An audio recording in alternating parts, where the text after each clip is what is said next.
অনেক তো রান্না হলো মাছ মাংসর, তো আজকে একটা ভিন্ন ধরনের রান্না করছি যেগুলো আমরা সাধারণত ফেলে দিই সবাই। তো ওই খসার রেসিপি নিয়ে মানে একটা ভর্তা নিয়ে চলে এসেছি আজকের ভিডিওতে। তোমরা অবশ্যই প্রথম থেকে শেষ অবধি ভিডিওটা দেখার অনুরোধ রইল। ভালো লাগলে অবশ্যই লাইক করো, কমেন্ট করো, সাবস্ক্রাইব করো। নমস্কার সবাইকে, কেমন আছো সবাই? আশা করি সবাই ভালো আছো। পাপি আঁকি নতুন ব্লগ ভিডিওতে স্বাগত। তো আমি খোসাগুলো নিয়েছি, পটলের খোসা, লাউয়ের খোসা আর আলুর খোসা। তারপর গরম মানে কড়াইয়ে তেল দিয়ে দিয়েছি, সর্ষের তেল, আর শুকনো লঙ্কা ফোড়ন দিয়েছি, আর খোসাগুলো দিয়ে দিলাম। এরপর আমি দিয়ে দিলাম মানে রসুন, গোটা রসুন কয়েকটা কোয়াশ ছাড়িয়ে নিয়েছি, আর কাঁচা লঙ্কা দু একটা দিয়ে ভালো করে ভেজে নেব। কিছুক্ষণ ধরে ভাজবো কম আঁচ করে, গ্যাসের আঁচটা কম করে কিছুক্ষণ 10 মিনিটের মতন ভেজে নেব, কারণ না সেদ্ধ হলে ভালো লাগবে না।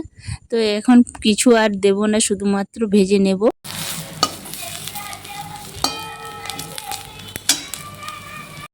তো কম আঁচ করেই ভাজতে হবে, নাহলে সিদ্ধ হবে না। ভাজা হবে অথচ সিদ্ধ হবে না।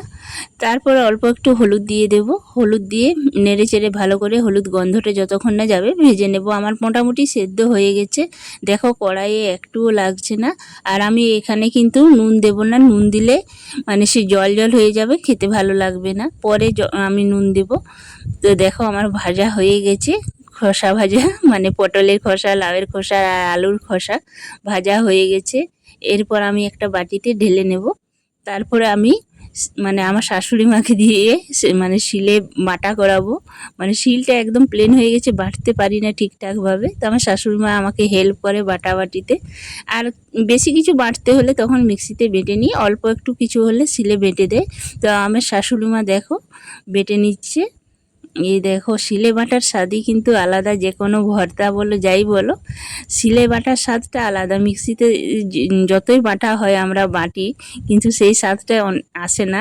তো এই দেখো বাটা হয়ে গেছে। মানে খুব মিহি করেও বাটতে হবে না, হালকা থাকবে, মানে একটু সামান্য মানে জাস্ট বাটা হবে। তো দেখো বাটা হয়ে গেছে। তো খেতে দুর্দান্ত হয়েছিল। তোমরা একবার এইভাবে ফেলে দেওয়া জিনিস খোসা দিয়ে একবার ভর্তা বানিয়ে খাবে, আর আমাকে কমেন্ট করে জানাবে কেমন হয়েছে। দারুণ হয় খেতে, গরম ভাতে তো পুরো জমে যাবে। আমি তো শুধু এই ভর্তাটা দিয়েই সেদিন ভাত খেয়েছি। আমি ডিমের তরকারিও নিইনি, আর লাউয়ের তরকারিও নিইনি, পটলের তরকারিও নিইনি। যেগুলো রান্না করেছি সেইগুলোরই খোসা দিয়ে আজকে এই ভর্তার রেসিপিটা করেছি। খেতে দুর্দান্ত স্বাদের হয়েছিল। তারপর আমি একটু নুন দিয়ে দিলাম, নুন তো দিয়েছিলাম না।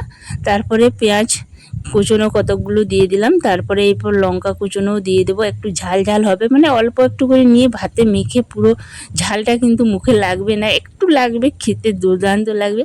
তারপরে দিয়ে দিচ্ছি পরিমাণ মতন সর্ষের তেল, তেলটা একটু বেশিই লাগবে। তো কাঁচা সর্ষের তেল দেওয়ার পরে এত সুন্দর গন্ধ হয়েছিল কি বলবো। আর আমার তো মানে মুখে লেগে আছে, এত সুন্দর ভর্তা। আমি আর কোনো দিন খোসাগুলো ফেলবো না। তো এই খোসার রেসিপিটা তোমরা একবার হলেও মানে এই ভর্তাটা বানাবে, আর অবশ্যই গরম ভাতে খেয়ে দেখবে, তারপর আমাকে জানাবে কেমন লেগেছে। তো দেখো ভর্তাটা আমার মাখা হওয়ার পরে এত লোভনীয় দেখতে হয়েছে, আর খেতে তো দুর্দান্ত হয়েই ছিল। তো ভর্তার রেসিপিটা আমার আজকের কেমন লাগলো অবশ্যই একটা লাইক করে কমেন্ট করে জানাবে। আর নতুন বন্ধুরা অবশ্যই সাবস্ক্রাইব করে আমার পাশে থাকো।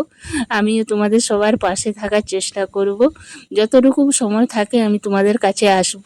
তো ভিডিওটাই